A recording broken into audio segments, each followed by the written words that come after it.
Mira sedang menghitung uang hasil jualannya. Hanya beberapa lembar yang kusut. Raka tiba-tiba masuk sambil membanting pintu. Bu, mana uang jualan hari ini? Gua mau keluar sama teman-teman. Raka, ini uang buat beli berasnya. Beras di rumah sudah habis. Alah, ibu tinggal minta lagi sama bapak. Gua butuh sekarang. Sini ibu uangnya. Sore itu, Pak Badi pulang kerja dengan baju penuh tanah.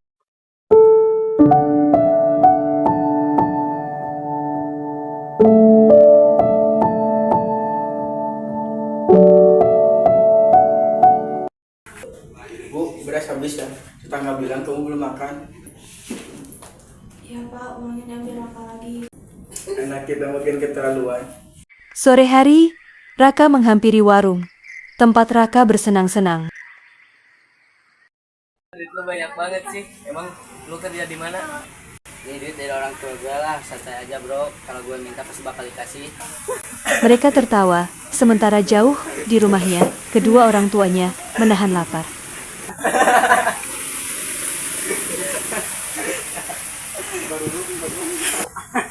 Di sebuah desa kecil yang ramai oleh suara ayam dan ibu-ibu bergosip di teras rumah, tinggallah keluarga miskin, Bu Mira, Pak Badi, dan anak laki-laki mereka, Raka, yang terkenal nakal dan durhaka.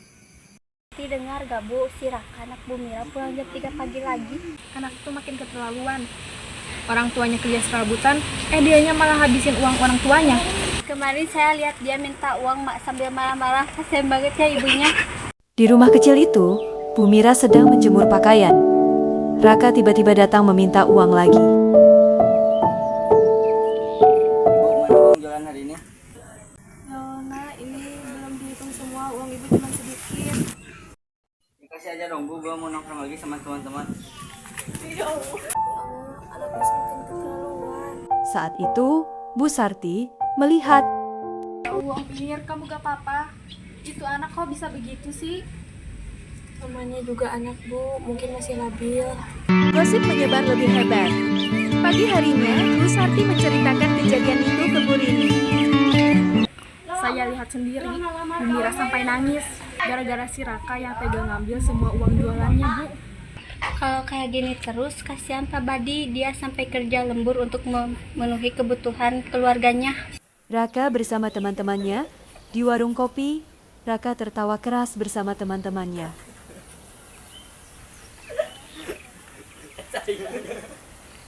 Bu Mira sakit. Malam itu, Bu Mira terbaring lemah.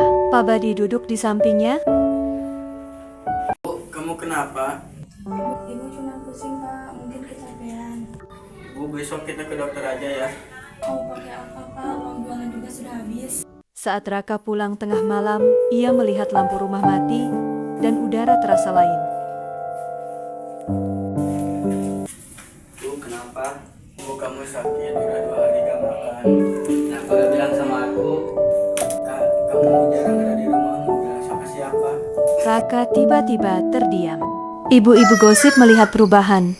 Keesokan harinya, ibu-ibu gosip melihat Raka keluar rumah pagi-pagi. Loh, bukannya itu si Raka. Tumben banget bangun pagi. Mau kemana dia? Pagi bu. Raka mencari kerja. Raka pergi dari warung ke warung, menawarkan diri untuk bekerja apa saja.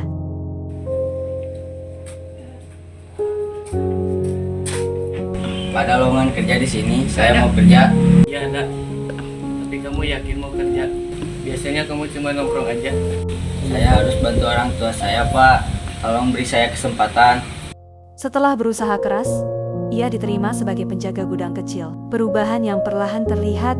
Setiap sore, Raka pulang membawa obat untuk ibunya, sayur untuk masakan, dan sedikit makanan. Bu, ini Raka beliin obat. Ibu harus minum. Nah, kamu capek ya? Bapak bu, Raka mau balas kelakuan Raka yang kurang ajar sama ibu. Dan sejak itu, Raka tak pernah lagi meminta uang lagi. Beberapa minggu, ibu-ibu sedang duduk di depan rumah. Saya lihat Raka tiap hari pulang bawa belanjaan. Bu, katanya sekarang dia kerja di gudang.